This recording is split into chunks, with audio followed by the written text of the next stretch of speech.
Assembly సమావేశాల coverage కి సాక్షి టీవీతో పాటు ఇతర మీడియా ఛానల్స్ ని అడ్డుకోవడంపై కురసాల కన్నబాబు మండిపడ్డారు. నోటీసులు ఇవ్వకుండా మీడియా గొంతు నొక్కే ప్రయత్నం చేస్తున్నారని ఆగ్రహం వ్యక్తం చేశారు. అంబేద్కర్ రచించిన రాజ్యాంగాన్ని చంద్రబాబు అమలు చేయడం లేదన్నారు. లోకేష్ రాసిన రెడ్ బుక్ రాజ్యాంగం అమలు చేస్తున్నారని, ఇది ప్రజాస్వామ్యానికి విఘాతమన్నారు.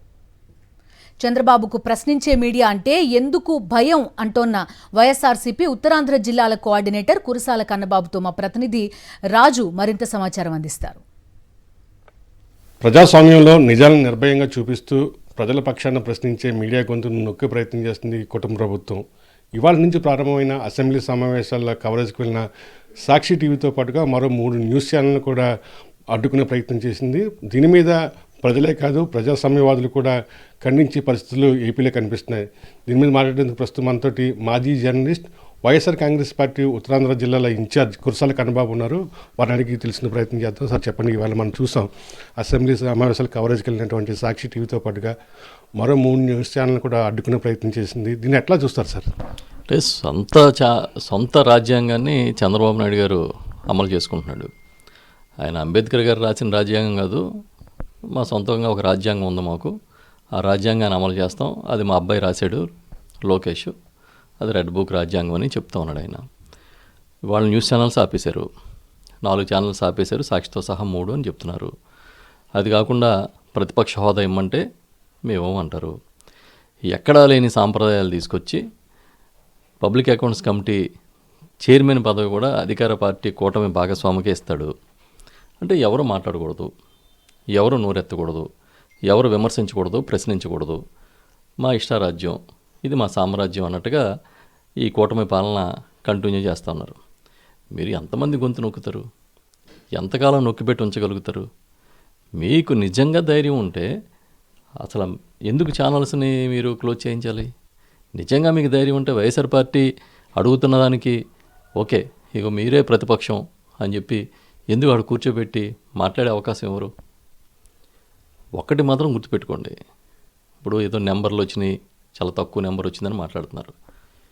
ప్రజాస్వామ్యంలో ఈ రాష్ట్రంలో చిన్న పిల్లోడిని అడిగినా ఈ రాష్ట్రంలో ప్రతిపక్ష పార్టీ ఏది అని అంటే అది వైఎస్ఆర్ పార్టీ, ప్రతిపక్ష నాయకుడు ఎవరు అంటే అది వైఎస్ జగన్మోహన్ రెడ్డి గారని ఊహ తెలిసిన ఏ పిల్లడైనా చెప్తాడు. మీరు టెక్నికల్గా ఇవ్వనంత మాత్రాన ప్రతిపక్షంగా కాకుండా పోతామని అనుకోకండి. ఇది చేతగాని అసమర్థ పరిపాలనని ప్రజలు ఇప్పటికే మాట్లాడుకోవడం మొదలుపెట్టారు.